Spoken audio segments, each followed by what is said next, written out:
First-hand experience, had a neighbor, which is a grandma, that sort of sold her soul to the demons to make sure her business goes really well. So she have a spirit that's with her. When she was near her deathbed, she wanted to give the spirit to my mom, as the spirit will look around after she dies since she needs an owner. What? I don't think that's a very good parting gift to your daughter. But lucky me and thank God, my mom did not accept it, as the price you have to pay for selling your soul is a lot. So after the grandmother died, the ghost lurks around my neighbor house and my house. My third eye was sort of open back when I was young, or maybe it's just a kid can naturally see ghosts kind of thing. Yeah, like there's this saying, right, or a thing, like it's a thing, like kids can see ghosts, I don't know, they're more prone to picking up on things like that. I woke up in the middle of the night and saw her at my window. It's just her silhouette, as there were curtains on my window. She wrote something, but what a fucking 4-year-old can even understand back then. So being a pussy, I cried and woke my mom up. Fast forward, we have a new neighbor. At the same time, I've experienced lots, like really a lot, of sleep paralysis, but I don't see the spirit. I've never had sleep paralysis in my life. I know a lot of friends who have had sleep paralysis, but thank goodness I've never had sleep paralysis, because I do not want to experience that. Some see like spirits or black shadowy figures, you know, around them, coming towards them, hanging from the ceiling, like nah bro, nope, don't want that. However, till a year ago, I really felt her presence near the window. I didn't think much and do much, since I can't see her and disturb her either, so I just went to sleep. I didn't sleep peacefully either. One day, my mom told me, on the same day I felt the spirit, she could hear someone laughing in my room. So she went to check on me, but I was sleeping. So she went back to her room and sleep, and the laughter slowly faded away. You guys may wonder, where's the spirit now? Honestly, I have no idea, since it's been 2 years since I encountered her. But my theory is that the new neighbor that moved in, which I've mentioned also, used her for their business, as their business went really well the past few years, and now they are planning to move too. It's just a theory of mine. I can't confirm it either, as having a business doesn't mean you need to sell your soul. But from time to time, I can smell jasmine from their house. Jasmine smell is a common scent to show that there's a spirit. Yeah, that's a very common thing, right? Is it jasmine or frangipani? My only worries now is that if my neighbor doesn't bring the spirit, it will look around again and might harm people, since she's an expensive spirit. The spirit has good taste, expensive taste. You have to only offer her expensive champagne and not Yakult. But yes, this is my story. Kudos to you, Sushii, if you read it till here. Ha ha. Anyways, please let me have my small prayer and talk to the spirit, or any spirit, or maybe the spirit bestie that might be behind me here. I don't claim any negative energy from my past. Dear spirit, I really mean no harm. I just want to say my experience. Please don't come after me. Or OP really believes a story. I know of people who have those kumantong, right? Or like a fetus spirit or something that supposedly helps with, I don't know, it helps with everything, right? Fortune, business, love, sex life. So I guess yeah, these are the amulets, right? Oh, this one has a big penis, a big PP. I think maybe it's a sex life amulet. In the outskirts of Thailand, Kampong area, there's this common sighting of this floating head ghost with its intestines hanging down. That sounds disgusting. Usually it'll emit a red glowing orb as it flies around, so something like this. In Malay is Henangal. It's popular in Malaysia. Oh my god, this is scary. Oh my, wow, I like this. The artwork is actually pretty dope. My mom has witnessed this a couple of times when she was younger. It is said that it's attracted to pregnant ladies who's about to give birth, animal and human blood, as well as feces. It's quite an issue, as the farmers sometimes just wake up to dead chickens with blood sucked dry lying outside their pen. Ooh.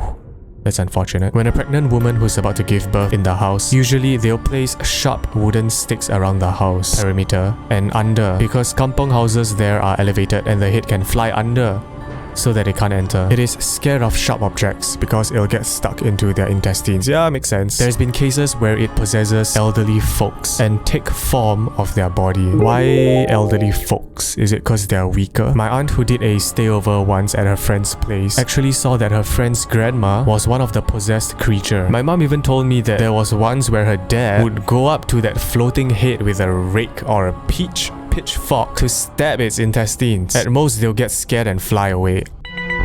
A, your dad has huge balls of steel, probably has the semen of Hercules running through his veins. And secondly, is it that easy to scare away this ghost? Just so it's afraid of sharp objects, right? So what if I just take a fork? Begone! Stay away from me, intestine ghost. I will fucking stab you in the colon. The golden fork is imbued with, you know, the Holy Spirit. They say bathrooms are one of the most haunted places in the world, where unexplainable phenomena happen, where the realities of the dead and the living are merged together. My first and most unforgettable experience with the paranormal was in the bathroom. It was around 12 AM at Bishan Junction 8. Oh my gosh, it's quite near me. I had just finished watching a movie with my friends and really needed to unload my PP water due to the huge cup of soda I drank. I reached the level 2 toilet, one floor below the cinema, near the hair salon, and entered the bathroom. As I was extremely urgent, I rushed to the nearest urinal and orgasmed while I released my urine. Love the description, thank you. It was at this moment I felt a strange sensation. It was as if I was being watched from the cubicle behind me. I couldn't help but feel a filthy, horrible presence right behind me. I was terrified, but I still needed to put my big old Johnson away before I could leave the toilet. After my pee, I slowly turned around, fear enveloping my entire soul. The door to the cubicle was half open, and I had a really bad feeling about the presence inside. I really wanted to leave the bathroom, but I knew ghosts weren't real. I needed to prove to myself that it was just in my imagination. I mustered up the courage and kicked the door open. Behold, the most terrifying sight in the world. The entire toilet seat was smothered in brown lumpy shit. The shit was still visibly wet, indicating the toilet was marked as territory not too long ago. Toilet paper, now brown with the shit juice oozing out of the lumps of shit, was strewn everywhere. The smell was the worst. It smelled like two homeless people having hot, sweaty sex. I ran as fast as I could away from the shit, and from that day onwards, I've never used that toilet again. I suggest you don't. Hands down, the scariest story so far. Oh my gosh.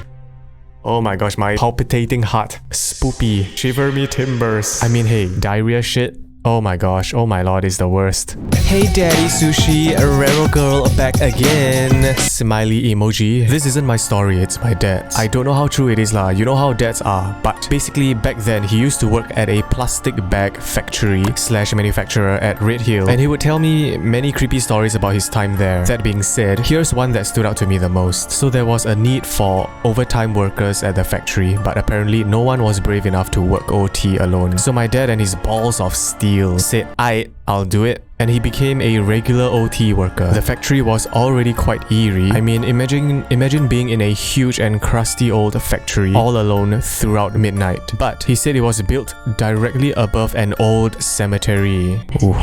Oh my god, my Siri just asked something from my phone. Help! So one night he was sleeping on a table, as he usually does, and this lady started talking to him in his dreams. So he's like, who are you? And this lady was like, bitch, you're sleeping on top of my grave. But my dad built different, so he was like, oh dang, cool, woke up and went back to work. Then suddenly these two motherfuckers became friends, having chats in his dream, talking about how she was waiting for her turn in line to get reincarnated and how my dad wants another child. Crazy shit, I tell you. But guess what? A machine caught fire 3 blocks away. So this lady came in his dream like, hey yo bro, wake up, there's a fire. There's a motherfucking fire, get your bald ass out of here.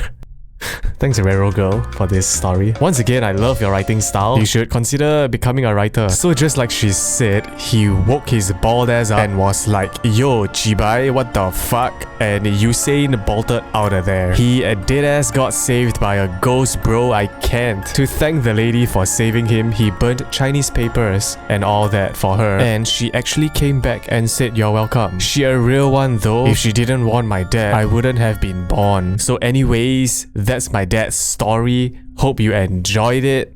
Sorry it's too long. No, it's perfectly fine, Rero Girl. Hey yo, for real though, like, thanks for this dope ass story, G.